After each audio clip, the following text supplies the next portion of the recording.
Pressure up the middle. Runs away. Throws across his body. And that is picked. 49ers have it. Greenlaw. Still up. He needs to get down. Greenlaw still on his feet. He's got to go down. Just go down and the game's over. San Francisco takes over.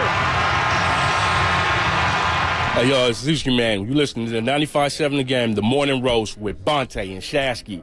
Oh, baby. All right, that was from back in January. Back in January where the Packers are probably kicking themselves and Niners survive. And Riley against the Green Bay Packers 24-21 back on January 20th. A nice little drizzly day at Levi Stadium. Jordan Love with the interception. We're all yelling, Drake Greenlaw, get down, get down. You heard of the broadcast here with Kevin Burkhardt and Greg Olson on Fox Sports. Let's bring in our main man. It's been a while since we talked to him. Bill Schmid joining us live, 97.3 The Game in Milwaukee. Of course, Packers postgame. He is Mr. Packer. He's at Packers training camp this week, and Bill Schmid joins us on the River Islands guest line. All guests on 95.7 The Game appear on the River Islands guest line. Isn't it time for you to discover the islands, River Islands in Lathrop? Bill, my main man, good morning, man. What's going on? Morning, boys. They must be paying you way too much if you're down to just punt a ratings bonus by bringing me on. But then again, you get to play that highlight. I only imagine smiles come in your neck of the woods, and pain starts here because that's all I've known for the last, 15 years when our two teams have met in the playoffs. So it's good news, and football's back, which means, fellas, that we can start rebirthing a new season. It's a great feeling. I actually came away from that game feeling like, oh, my God, the Niners dodged a huge bullet, and, wow, Jordan Love's going to be a problem for the next decade at minimum. He's obviously working on a deal right now. How are Packers fans feeling after that loss? Because you guys dominated that game for 3.5 quarters. Right. Yeah, Joe, that's exactly it. That's the feeling. That's the sentiment. And there's a lot of rightful optimism at the moment for Packers fans going into this year and going into this season. Listen, they did feel like they had every opportunity to win that game, and rightfully did. They had the ball. They had a lead into the fourth quarter, and let's also remember that the fourth quarter is probably statistically and just from the eye test the worst quarter that we had watched Jordan Love play in 6 or 7 weeks, right? 2 interceptions, a couple of difficult moments, but you're trying to make something happen late in the game, understand the situation at hand. However, it was so shocking because that was not a part of that was not a part of the recipe that Packers fans had thought. It had become somewhat of a given that you were going to take care of the football and not be able to give opportunities away. Gave too many away, but a learning experience that, fellas, it's tough in sports to carry over from a year prior. Nobody's the same in that locker room.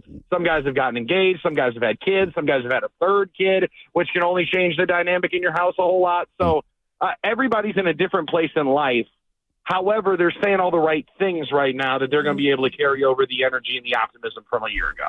Bill, before we talk about expectations with the Green Bay Packers, because they had one of the youngest receiving corps last year, obviously Jordan Love, who had a stretch where he was 7-2 and threw 21 touchdown passes with only 1 interception. He was one of the hottest quarterbacks, pardon me, if not the hardest quarterback in all of football last year. Bonte's been high on him for multiple years. Yeah, I love Jordan. With not a lot of evidence until last year, so he's been on him. I got to give him. Jordan Love is playing well, and all those receivers were banged up last year. So before we get into Jordan Love and what the expectations for him is, after blowing that playoff game and dropping multiple interceptions, Brock Purdy looked like Jimmy G for 3.5 quarters. What are those expectations for Green Bay coming into the season? Is it, hey, we need to get back to that point? Is it we could take the next step to the NFC title game? Maybe go to New Orleans for the Super Bowl? What is the team expectation up there in Green Bay, Wisconsin?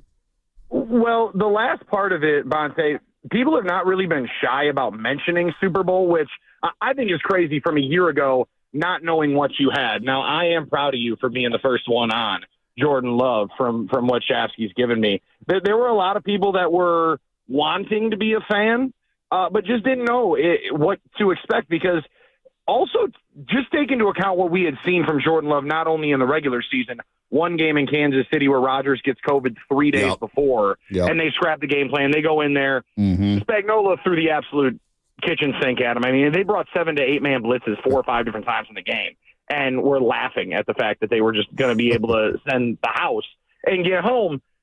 he missed all of his training camp as a rookie because that was in 2020, so there's no camp, no preseason. Gets hurt in 21's preseason, so only plays like one game. And in 22, you saw a little bit better play each week, but it's so little sample size against such vanilla defenses in the NFL. You really didn't know what to expect. The way that he commanded the huddle and changed his play at the back end of the season, and the youth that they have in that second or in that wide receiver room that you mentioned, the offense, the belief is that they could be one of the top offenses in the NFC and be able to be one of the reasons why they win games. The big question here, and the one that everybody's excited about, has been the side of the ball that has been on the field the last two times the Packers have been bounced from the playoffs. If you mention 3, if you talk about not being able to get off the field in 22 against the Lions here at Lambeau Field when they had the playoffs on the line, they've been unable to get the critical third down stop. 21 divisional round, Debo's running around the outside and setting up a field goal in the snow. 22, same deal. A year ago, that was the best you had seen Brock Purdy for one series in the night. All he needed to be was good for one series in the night because they were able to give so much cushion. The defensive side of the ball, the aggressiveness that they're trying to bring in is hopefully going to be what many people think is going to be able to allow them to take that next step, because there's not a whole lot of questions right now that this offense is ready to roll, especially with the addition of Josh Jacobs, which doesn't seem to be any bit of a downside once Aaron Jones walked out. All right, I want to ask you straight up. Is your team on paper better today than they were in that divisional round game? Yes. Yeah, on paper they are better, Joe. And I think one of the biggest reasons is right now, and everybody can say it, they're all healthy. Right? Like there's no question about a Christian Watson health issue. Rashawn Gary's a year after his ACL, and he showed flashes last year which were outstanding. And just from the fact that the Packers don't dip their toes into free agency very much. I'm not going to say they dove right into the deep end, but they did a cannonball straight into the area and got a bunch of people wet that were sunbathing on the side, grabbing Josh Jacobs, Aaron Jones within an hour. Xavier McKinney, he catches that ball in the first quarter last year. That should have been a pick six for Green Bay in that divisional round game, Bill.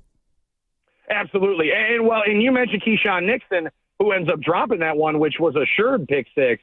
He's back, and he got himself somewhat paid. So they've only brought back the guys that were good pieces for their defense, and they feel like added 2 impact players, but most importantly, added a defensive scheme that's going to try to, let's be honest, just try to accentuate some of the aggressiveness and speed that they've definitely brought in on that side. What's a deal for Jordan Love going to look like up there? Because we're looking at Brock Purdy, who's going to get paid next season. Feels like Jordan Love's going to reset the market. What's the feeling up there when it comes to dollars and cents?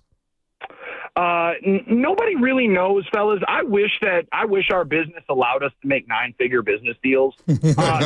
Nobody in our building has made any business deals like that, right? So I don't necessarily know what people believe is the hang-up.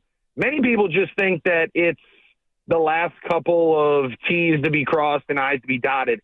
It's going to be in the $200 million range, right? Like I think people have absolutely accepted the fact that it breaks a couple of different barriers. Probably, my thought is he goes after the signing bonus record number that was set by Goff. I think that one was 76. Because each guy can't always go highest total value, highest annual value, highest guaranteed money, right? Like you do have to get creative in some of these. But David Mulligeta is not going to back down. He's going to get something for Jordan Love that he can hang his hat on. And I wouldn't be surprised. The one that I've been pointing at is if the signing bonus money is not just more than we've seen at $76 million, but by a wide margin, and that's getting closer to the $85-90 million. That's what the Packers like to do. They like to give the money up front. They don't like to guarantee money in the back end. That's where the hang-up here is, because you're going to have to guarantee money into years 4, 5, and 6, whatever it ends up being, of a $200 million contract. So the cap's going to get totally torn up. So they got a specialist that Russ Ball, I'm pretty sure he's got a really, really nice office, because they never let him out, and he just makes these deals. So he's going to be cooking in that lab for a while. Last question, yes or no? It's very simple. Is DeAndre Campbell any good? Joe, that's not a yes or no answer. He is good when he is healthy, and there is not an issue going on. There was a lot of behind-the-scenes frustration from Devondre Campbell a year ago, seemingly also with a lot of guys on the Packers defense. He stops tweeting, and there's not going to be more fire stirred up online. It'll be a fun year, but he's struggling right now in pass coverage up the middle, because last year he was definitely a step slower than he had been. Damn. Hey, that's the replacement for Dre Greenlaw early on. We'll be watching him in camp. And we want him, no Twitter fingers. Yeah, no Twitter fingers, man. We don't need we don't need those Twitter fingers, Bill. Hey, Bill, we'll see you November 24th, man. We'll be talking November 24th when the Niners visit Green Bay this season. Can't wait, boys. Football season's here. We'll see you soon. Absolutely. Thanks for talking to you. Thanks, Bill Schmid here. Bill Schmid Radio on Twitter. That substitution. Love that something. Yeah, I'm sure the entire league does. We don't love it. 97.3 The Game in Milwaukee. Packers post game live. Packers. Treaty Kip this week. All right, that's Bill Schmid. We'll talk to Elliot.